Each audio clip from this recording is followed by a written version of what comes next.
Thank you very, very much for having me. I'd like to begin by asking the choir to stand and sing a song. There have been a lot of changes since I was here last in March. And the first thing I thought when I came in was, choir room!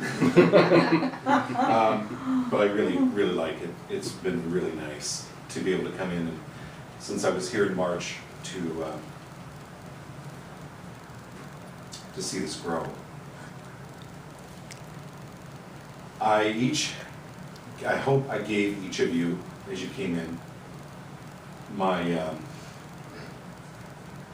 Business card. business card. No, bookmark. If you don't read, or you only use Kindle, keep it around, it's really handy. You know, for when you have pork chops. But the title of it is Magic Happens. And if you take a look at it, my designer, I always bring her with me. She's sitting to my left, to my right, it's Regina. She took a picture of a 300-foot waterfall in the state of Oregon. The creek is named Trestle Creek. This is how magic happens. The story is about a haunted house that I was raised in Idaho that was on Trestle Creek. Serendipitous moments, right? So I ended up buying the photograph, and what's interesting about the photograph is, if you just take half of it, okay, that's the actual picture. It's a 300-foot waterfall.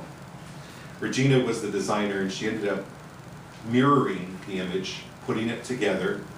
Did I give you one? Oh, I'm so sorry. Here. Did you get one? Oh my gosh, hand one back. Who else didn't get one? I'm failing here, okay. Anyone else? All right. Anyway, what happens is, when you mirror the image, it becomes a pattern that the brain can relax and actually see spirit images, angels, if you wish or so choose, fairies, the kind with wings, the Buddhas. There's all types of images that people see in here. And that's what I really wanted to focus on today, is about magic happening.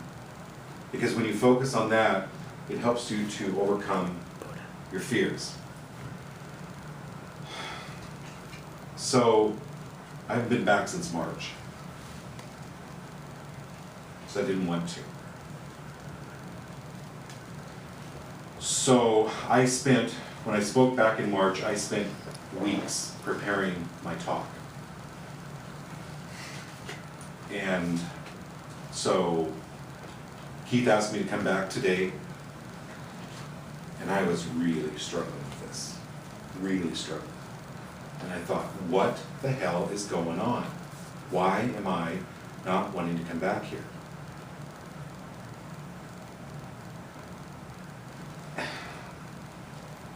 So, my book. It's about things in dead fear. I'm not going to give anything away, but in the very beginning of the book, it talks about me being a missionary for 25 years. I lived in China. I tried to convert all the pagan Buddhists. You know how successful that was? Yeah. If there's any Eskimos here, I'd like to sell you some ice cubes. It was about that successful. So to come back into a truly spiritual environment like this was, an organization, I had to do some soul searching, okay? So before I tell you any more about my book, I want to tell you about another book. It's only in 5 chapters. First chapter, man walks down the road, falls into a big, deep hole, and he's there for many years. Chapter 2, man walks down the street, falls into the hole, same hole, that he'd been in for years and just happened to get out of the hole. But this time he's only in there for months. Chapter 3, man walks down the street, falls down the hole. He's only in there for a few minutes. Chapter 4, man walks down the street, walks around the hole. Chapter 5, man walks down a different street.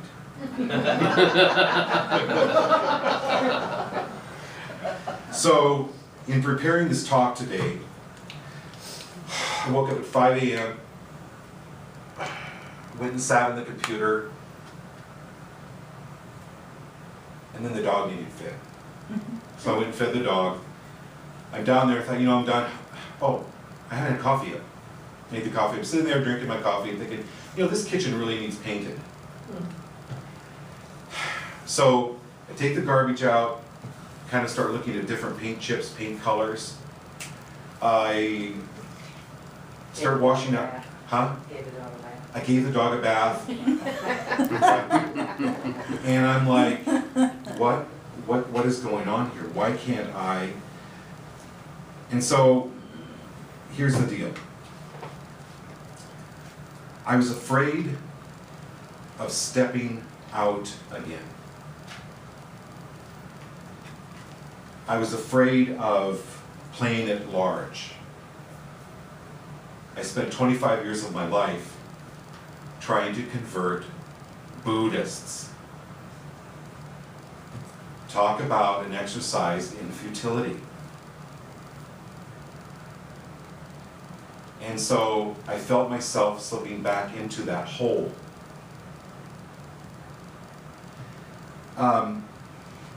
I was afraid of being wrong again and spending 25 years being wrong and trying to teach people my way or the highway, my way is God's way, so if you don't get it, you're gone. You're out of here. Hell! Right? You're done. That's what I did. I'm like, oh my God, how exhausting is that? So, I had to face my fear. And so I actually didn't take any notes this time. I thought, would somebody read that, that thing, the intentions that we have? What's the first intention? What's the first one that we read this morning, this afternoon? What's that? We believe in infinite intelligence. Yes, that's what I was counting on.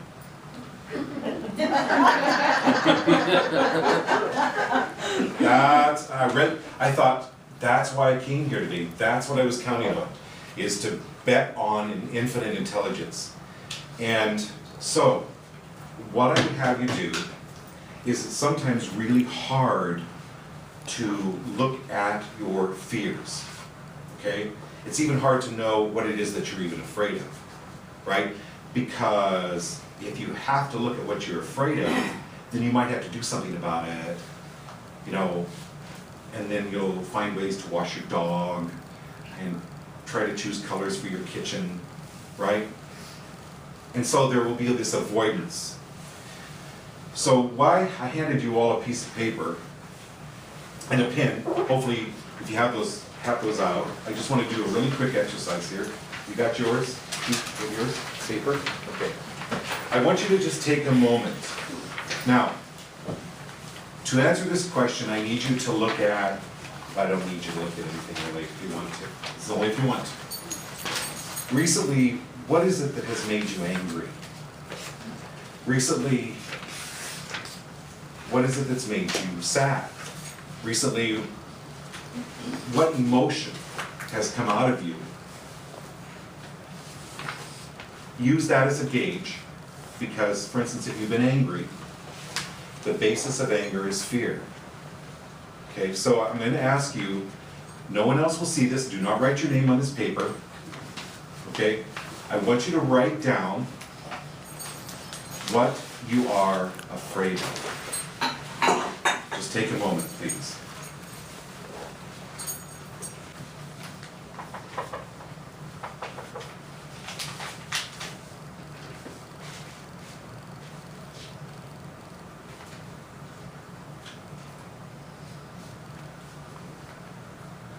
what is it that you're afraid of?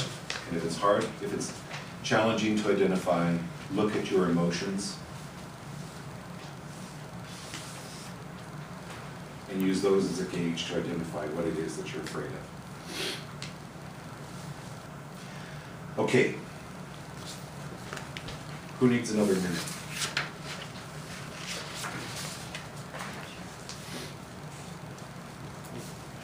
So you can write down more than one fear, if you want. That's okay.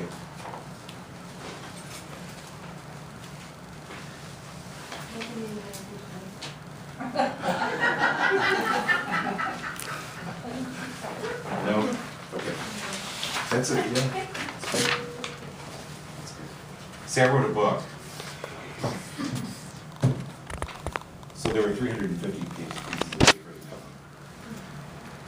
All right. So, everybody done? Okay.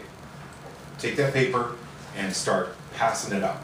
I'm going to do a minute just passing this paper everywhere in the rooms. Take your papers, put them over here, just start trading them with each other. Don't show who, people will not read them. Just start passing them around, okay? Just pass it around. Mix them all up. Everybody mix them up, okay?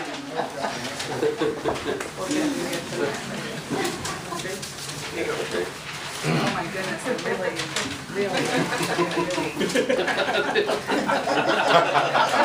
Here, Billy. Okay, we're doing it. Who needs one? I do. Everybody should have one. And wouldn't it be serendipitous? I got one to extra. Your own. Okay, everybody has one? Did you get one, Juanita? Awesome. Okay, so look at read the fear. Now, hopefully it's not yours. Okay, so take a look at that. Now, what happened with me is I had to admit that I had a fear. But I'm a man. That's like asking for directions. Right. It's like asking for directions, she said.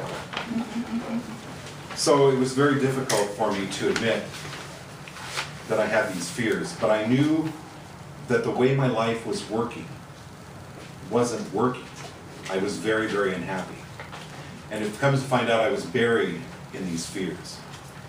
And what I came to realize is that it took me living in a haunted house, which this book is a true story about a haunted house that I was raised in.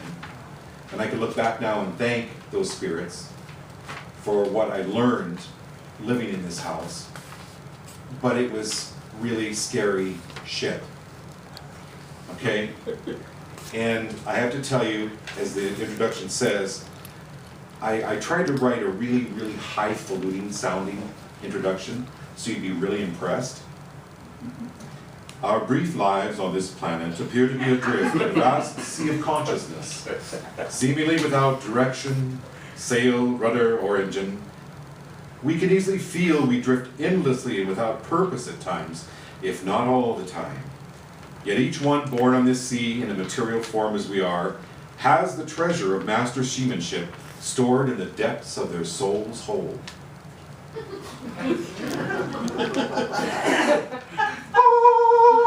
know, you just kind of hear angels singing when you read that, right? Anyway, the end of the introduction says, to boil all this down, shit happens in our lives. We've all had pain, we've lost, we've been beat up, we've been put down. Each of us has those stories. But please also know that while, yes, shit happens, beauty happens, serendipity happens, but most of all, magic happens. And that's what I wanted to share with you today. So, the fear that you have right now is not your fear that you wrote down. Is that correct? Is that correct?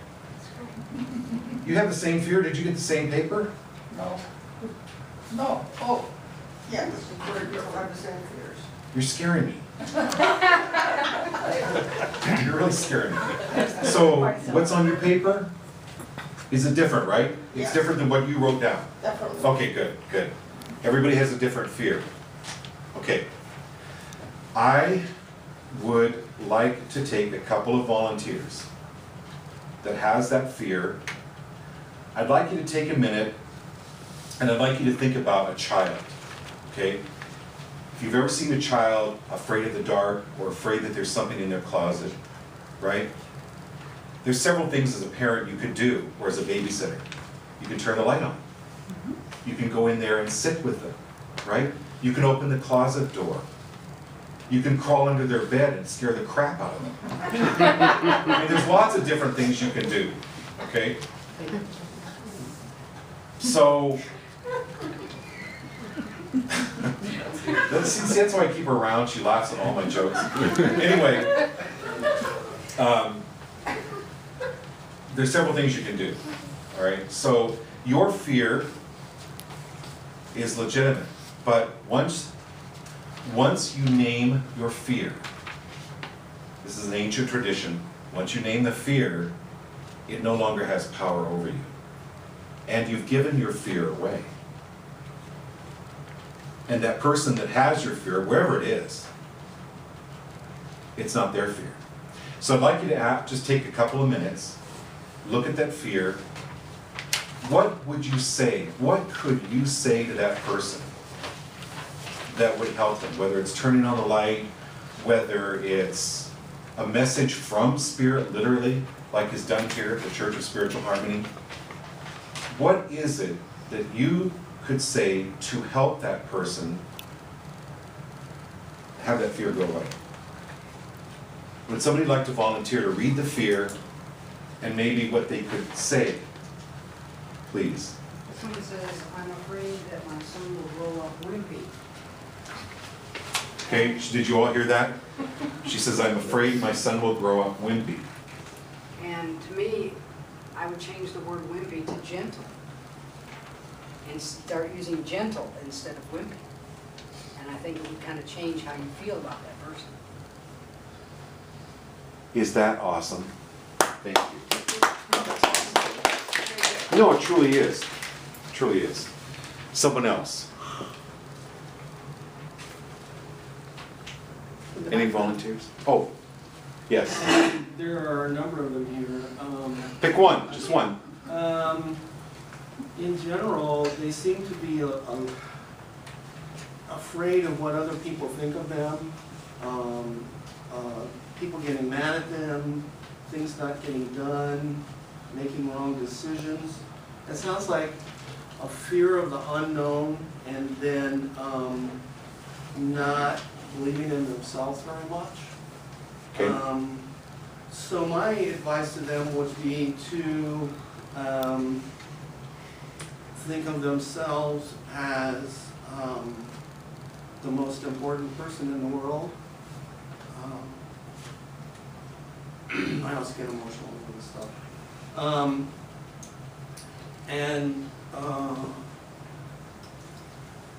had something I wanted to say about that.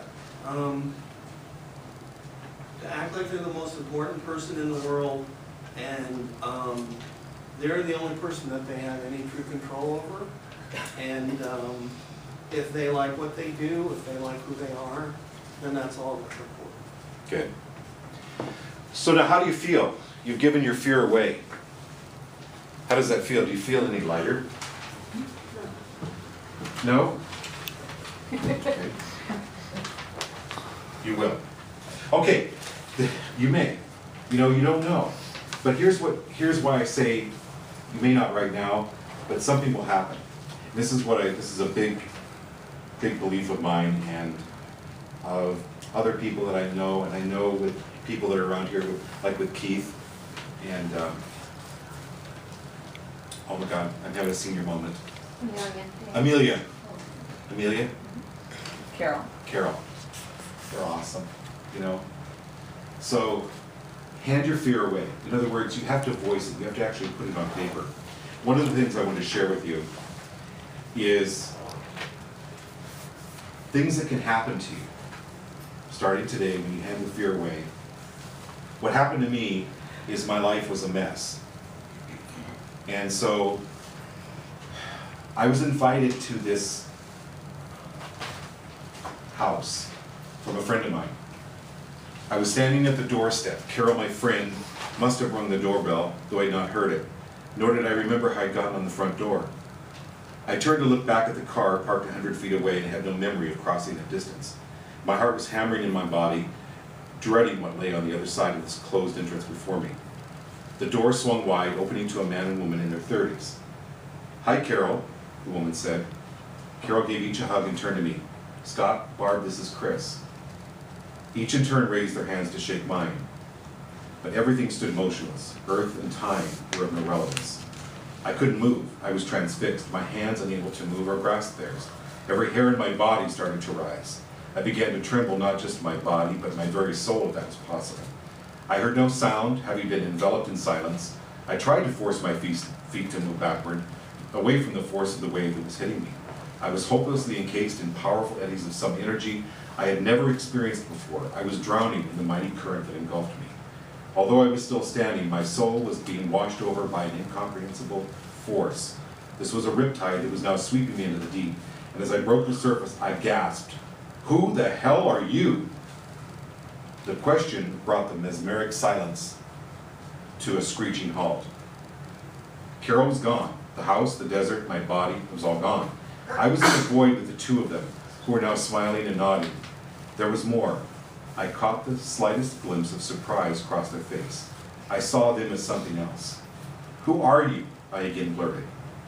And then the next thing out of my mouth even surprised me. Are you angels? Are you from heaven?" I literally said this to this couple because I was ready to give up my fear. And when you're ready to give up your fear, because fear serves you, it does serve you to some extent. Okay? You have it for a reason. You created it for a reason. It's not a bad thing. It's just when you're ready to give it up. And this happened to me when I was ready to give it up. And I called them angels. I thought they were from heaven because I had all of a sudden perceived another level, the top of the hole, so to speak, that I'd been in. Scott smiled fully for the first time. "No, we are aliens." My mind seized. I was dumbstruck. Scott saw the horror on my face. "I mean, we're Canadians from Canada."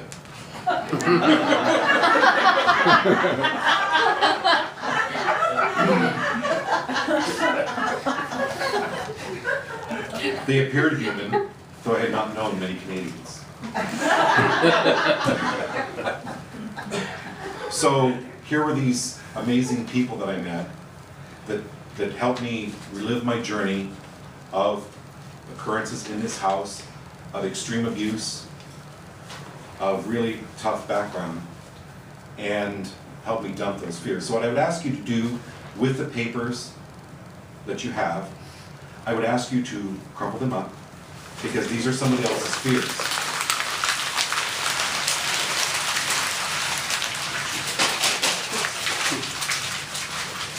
And save them for next winter to build your fire with. Or you can just throw them away. Today, please. Would you do that? Yeah. For the person, and honor them and respect them. And I wanted to, again, thank you all very, very much. The book is about the dead and the things that the dead fear. And I'll give a little bit away. If we don't face our fears and ask for help, if we don't give our fears away now, today, they're gonna go with us. Okay, we're gonna have to do it again, perhaps. Okay? Spirit on the other side says to live life to the fullest and to enjoy one another and to be happy. Thank you all so much.